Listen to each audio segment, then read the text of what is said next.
None ugiye gufata pause mabasobanure nitonze kugira ngo filime muze kuyumva neza. Mwarimu yabwiye abanyeshuri ngo mwabana mwe mwese mugiye gufata igipapuro mushushanye ukuntu mutekereza isi ya none uyu munsi turiho izaba imeze mu myaka 50 iri imbere. Nawe ni nkuko bakubwira ati uyu munsi wa none fata igipapuro ushushanye utekereje ukuntu isi yacu ibona. Urebe ushushanye ukuntu mu myaka 50 iyi si turi mu uyu munsi ukeka ko izaba imeze. Hari ushobora kuhita ushushanya ibintu akeka ko bizaba iri ku isi muri iyo myaka 50. Ngo none ibyo bipapuro abana bari buze gushushanya barabifata babishyira muri kiragi kese kiri ubonye azamuye kimeze nk'igisorori kinini.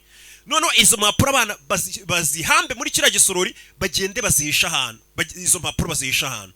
Nyuma y'imyaka 50 abandi bana bazaba biga kuri iki kigo bazaza bataburira ngo ziriya mpapuro noneho barebe koko iby'abana bize muri iki kigo basize batabye mu myaka 50 ishize nimba bihura n'isi abo bana bazaba ari micyo gihe. Mbega nuko nashanya ati mu myaka 50 iri imbere u Rwanda ruzaba rumeze gutya rurimo ibi nibi nkabishingura niyo nakwipfira cyangwa se nkagenda. Abana bazaza mu myaka 50 iri imbere nkuko nahanuye wenda ati isi zaba imeze gutya bakaza bakareba nimba ibyo nanditse icyo gihe mu myaka 50 ishize bihura n'ibyo kije aza muri computer yandika ya mibare yarabonye itariki 9 z'ukwezi kwa 11 mu mwaka wa 2001. Nta muntu utazi ikintu cyabaye muri Amerika keretse umusazi. Muri Amerika icyo gihe indege za Osama bin Laden za ndege z'ibyibe nibwo zashize turita zanyubake ndende zazindi bitaga ngo ni Twin Tower cyangwa se Twin Towers. Nibwo izo ndege nyine niyo suje umva avuga ngo 9/11 2996 lives. No areba abantu bapfuye kira gitero cya Bin Laden ubwo cyaturitsaga ziriya ndege muri leta zunze ubumwe za Amerika itariki 9 mwaka wa 2001 mu kwezi kwa 11 hapfuye abantu bagera ku 2995. My mother used to talk about that day all the time. Uwo munsi usigaye uwo munsi no mukobwa avuze ni umunsi icyorezo cya nyuma gisigaye kizabera. Hamaze kuba bibiri kuva umusore yatorora rwandiko harabura ikindi kiza kimwe kuko ku rwandiko yatoye ibindi byose byari byarabaye hasigaye bitatu none hatorera rwandiko abaye bibiri hasigaye ikindi kimwe. Uyu mukobwa yatangiye kubwira ati izo tariki 19 rero zikiza gisigaye kuri urwo rwandiko zo kwa 10 ari nako kwezi turimo. Mama wanje uwo munsi yajyaga akunda kuvuga. She said it was the day I was going to die. Ndetse mama akambwira ati none uwo musezeranya ko nzaguhamagara.